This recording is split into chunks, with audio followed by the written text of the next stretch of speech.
Hello बच्चों, चलिए प्रश्न को पढ़ते हैं। टिप्पणी लिखिए। व्यापक वर्ण। तो बच्चों हमें यहाँ पर व्यापक वर्ण पर टिप्पणी लिखनी है।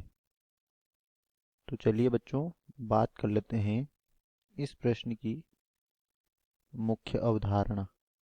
और इस प्रश्न की मुख्य अवधारणा में हम यहाँ पर बात करेंगे वर्ण के बारे में। तो बच्चों वर्ण को सिलेक्शन भी कहा जाता है।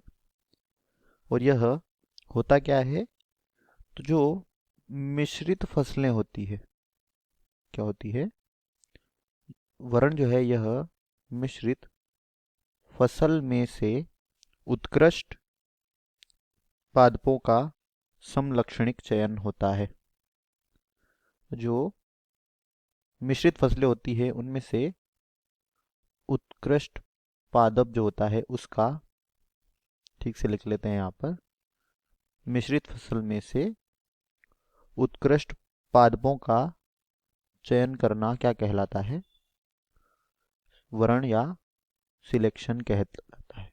का चयन लिख लेते हैं यहाँ पर ठीक से। क्या कहलाता है? यह कहलाता है वर्ण।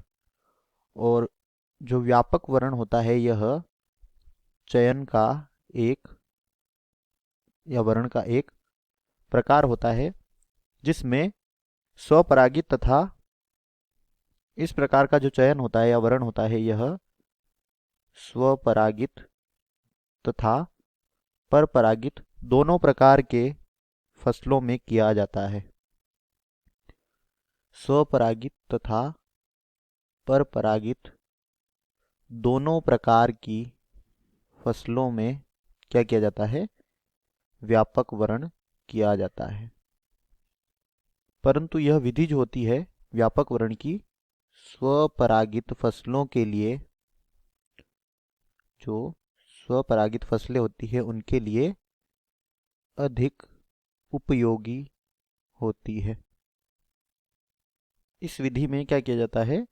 सबसे पहले जो उत्तम लक्षण वाले पादप होते हैं, उत्तम लक्षण वाले पादपों का क्या किया जाता है? चयन किया जाता है। फिर इन चयनित पादपों में से जो बीज प्राप्त होते हैं, इन बीजों को क्या कर दिया जाता है? मिश्रित कर दिया जाता है। फिर इन मिश्रित करने के बाद इनको एक ही खेत में क्या कर दिया जाता है? एक ही खेत में बो दिया जाता है।